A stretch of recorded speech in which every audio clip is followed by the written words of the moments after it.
Item ಯಾವುದೇ ಇರಲಿ try ಮಾಡಿ ಆಚಿ ಚಿಕನ್ ಮಸಾಲಾ. ಮಾಜಿ ಪ್ರಧಾನಿ ಎಚ್.ಡಿ. ದೇವೇಗೌಡರಿಗೆ ರಾಜ್ಯಸಭೆ ಟಿಕೆಟ್ ಮಿಸ್ ಆಗಿರೋದ್ರಿಂದ ಜೆಡಿಎಸ್ ಪಾಳ್ಯದಲ್ಲಿ ಅಸಮಾಧಾನ ಇದೆ. ಬಟ್ ಇಷ್ಟೆಲ್ಲ ಅಸಮಾಧಾನ ಭುಗಿಲೆದ್ದ ಬಳಿಕ ಮೊದಲ ಬಾರಿಗೆ ಮಾಜಿ ಪ್ರಧಾನಿ ಎಚ್.ಡಿ. ದೇವೇಗೌಡರು ಇವತ್ತು ಮಹತ್ವದ ಪ್ರೆಸ್ ಮೀಟ್ ಅನ್ನ ಹಮ್ಮಿಕೊಂಡಿದ್ದಾರೆ. ಯಾವ ವಿಚಾರ ಪ್ರಸ್ತಾಪ ಆಗುತ್ತೆ ಅಂತ ಜೆಡಿಎಸ್ ನಾಯಕರಿಂದ ಬಿಜೆಪಿ ಹೈಕಮಾಂಡ್ ವಿರುದ್ಧ ಬೇಸರ ವ್ಯಕ್ತವಾಗ್ತಾ ಇದ್ದು, ದೇವೇಗೌಡರಿಗೆ ಟಿಕೆಟ್ ಕೊಡಬೇಕಾಗಿತ್ತು ಅನ್ನುವಂತಹ ಅಸಮಾಧಾನ ಜೆಡಿಎಸ್ ಪಾಳ್ಯದಲ್ಲಿ ನೋಡೋದಕ್ಕೆ ಸಿಗ್ತಾ ಇದೆ.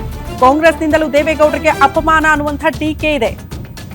ಆದ್ರೆ ದೇವೇಗೌಡರಿಗೆ ಟಿಕೆಟ್ ಕೇಳೇ ಇಲ್ಲ ಅಂತ ಎಚ್.ಡಿ. ಕುಮಾರಸ್ವಾಮಿ ಅವರು ಹೇಳ್ತಿದ್ದಾರೆ.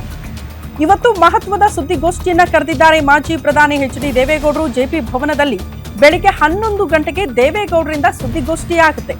ಎಲ್ಲಾ ಗೊಂದಲಗಳಿಗೆ ಇವತ್ತು ದೇವೇಗೌಡರೇ ಉತ್ತರ ಕೊಟ್ಟು ತೆರೆ ಎಳೆಯುವ ಸಾಧ್ಯತೆ ಇದೆ. ಈಗ ಇದೆಯಲ್ಲ, ಟಿಕೆಟ್ ಕೇಳಿಲ್ವಾ, ನಿರೀಕ್ಷೆ ಇತ್ತಾ ಇಲ್ವಾ, ಅದ್ರ ಬಗ್ಗೆ ಒಂದು ಕ್ಲಾರಿಟಿ ಕೊಡಬೇಕು ತಮ್ಮದೇ ಪಕ್ಷದ ಕಾರ್ಯಕರ್ತರು ಮತ್ತು ಮುಖಂಡರುಗಳಿಗೆ. ಯಾಕಂದ್ರೆ ಟಿಕೆಟ್ ಕೇಳಿನೂ ಕೂಡ ಕೊಡ್ಲಿಲ್ವಾ, ಬಿಜೆಪಿ ಹಿಂಗ್ ನಡೆಸ್ಕೊಳ್ತಾ ಇದೆಯಾ ನಮ್ಮನ್ನ ಅನ್ನೋ ಬೇಸರ ಜೆಡಿಎಸ್ ಪಾಳ್ಯದಲ್ಲಿ ನೋಡೋದಕ್ಕೆ ಸಿಗ್ತಾ ಇದೆ. ಆ ಬೇಸರ ಹಿಂಗೆ ಮುಂದುವರೆದ್ರೆ ದೋಸ್ತಿ ಪಾಳ್ಯದಲ್ಲಿ ಅದು ವೆರಿ ಡೇಂಜರಸ್ ಅನ್ನೋದು ದೇವೇಗೌಡರಿಗೂ ಗೊತ್ತು ಮತ್ತು ಕುಮಾರಸ್ವಾಮಿ ಅವ್ರಿಗೂ ಗೊತ್ತು. ಮೋಸ್ಟ್ಲಿ ಹಂಗಾಗಿ ಗೊಂದಲಗಳಿಗೆ ತೆರೆ ಎಳಿಬೇಕು ಅಂತಾನೆ ಮಾಜಿ ಪ್ರಧಾನಿ ಎಚ್.ಡಿ. ದೇವೇಗೌಡರು ಇವತ್ತು ಪ್ರೆಸ್ ಮೀಟ್ ಕರೆದಿರೋದು. ಈ ಸುದ್ದಿಗೋಷ್ಠಿಯಲ್ಲಿ ಗೊಂದಲಗಳಿಗೆ ತೆರೆ ಎಳೆದು ದೋಸ್ತಿ ಬಗ್ಗೆ ಒಂದು ಕ್ಲಾರಿಟಿಯನ್ನ ಕೊಡ್ತಾರಾ ಅನ್ನೋದು ಸದ್ಯ ಇರುವಂತಹ ಕುತೂಹಲ. ಅದೇ ನಿರೀಕ್ಷೆಯಲ್ಲಿ ಎರಡೂ ಪಕ್ಷದ ಕಾರ್ಯಕರ್ತರು ಇದ್ದಾರೆ ಅಂತ ಹೇಳಲಾಗ್ತಾ ಇದೆ.